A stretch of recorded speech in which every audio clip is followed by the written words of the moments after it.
Klaro nga miingon si Jesus, walay makaadto sa amahan gawas pinaagi kanako, sa laing pagkasulti, niining paagiha. Ang ekspresyon ba nga, gawas pinaagi kanako, nagpasabot ba nga may pulo, 20, o usa ka gatos nga mga paagi? Matod niyaw sara ang dalan.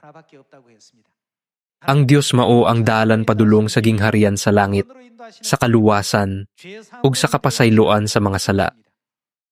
Ang Dios mao ang dalan nga nagtultol sa mga nagmasulubon, ngadto sa kalipay, sa mga gisakit ug gilutos nga adto, sa kalinaw ug kapahulayan, mahimong kauban sa mga nag-ihinusara, ug kanunay nga nagauban kanato sa tanan.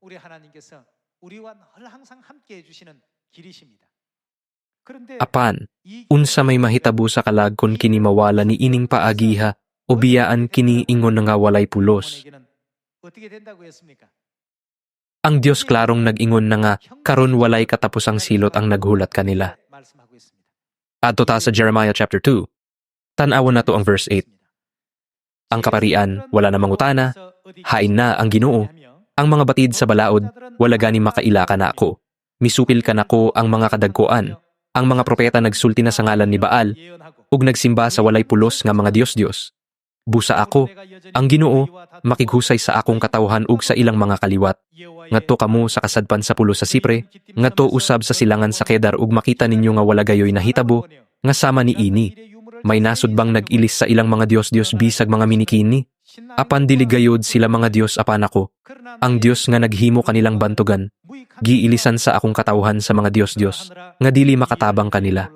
Busa, ako, ang Ginoo, nagsugo sa kalangitan sa pagkurug-uban sa kalisang ug kahibulong, kay duha ka matang sa sala ang nahimo sa akong katawhan. Mibiyas sila kanako, nga tinubdan sa bugnaong tubig. Sa katapusan, ang mibiyas sa Dios nagpasabot sa pagtalikod sa Dios, nga mao ang dalan. Sa laing pagkasulti, nawala sila sa dalan. Mibiyas sila kanako nga tinubdan sa bugnaong tubig ug nagkawot hinuon, silag atabay nga liki nga dalirang mohubas. Kini walay kapuslanan ug dili mahinungdanon. Walay kapuslanan ang kinabuhi sa mga nawad-an, sa pananaw sa Dios ug sa ilang dalan. Busa, si Solomon miingon usab mahitungod sa kinabuhi ni adtong wala mahadlok sa Dios. Kawang ug walay kapuslanan ang tanan. Mga igsoon, nakaplagan na nato ang dalan. Dili gayod nato kini walaon. Atong tan-awon ang propesya sa Micah chapter 4 verse 1. Sa umaabot nga mga adlaw, ang bukid diin mahimutang ang templo sa Ginoo, mahimuon niyang labing habog sa tanan, ug magbahaon niya ang mga tawo pagpangadto didto. Nagkalain-lain ang katawhan nga moadto didto, ug moinggon, tana, mangadto kita sa bukid sa Ginoo, sa templo sa Dios sa Israel. Didto tudloan kita niya sa ipabuhat niya kanato.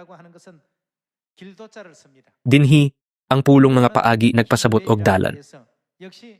Sa in-Ingles nga bersyon sa Biblia, kinigipahayag ingong His way nga nagpasabot usab og agyanan, dalan. Aron tumanon nato ang iyang kabubuton. Kay ang balaod ihatag didto sa Sion ug ang pulong sa Ginoo didto sa Jerusalem. Wala ba gitukod sa Dios ang iyang balaod didto sa Sion ug giablihan, ang mahimayaon ug tinuod nga dalan alang kanato aron makaabot sa walay katapusang gingharian sa langit. Aron malikayan nato ang pagkawala ug paglatagaw, ang espiritu ug ang pangasawonon mianhi niining kalibutan na isip kahayag sa kamatuoran ug nagpakita isip kahayag niining mangitngit ug mangiob nga kalibutan. Gitawag kita nila nga ilang mga anak nga nag-ingon, pagtigom kamo sa Sion. Busa, bisan asa kita nila dadon, dili kita mawala sa atong dalan o motipasgikan sa saktong dalan hangtod sa katapusan. Mainito na kong nang hinaot nga ang tanang miyembro sa pamilya sa Sion hingpit nga makadawat ug makatagamtam sa madagayaong grasya sa gingharian sa langit nga ihatag sa Dios kanato.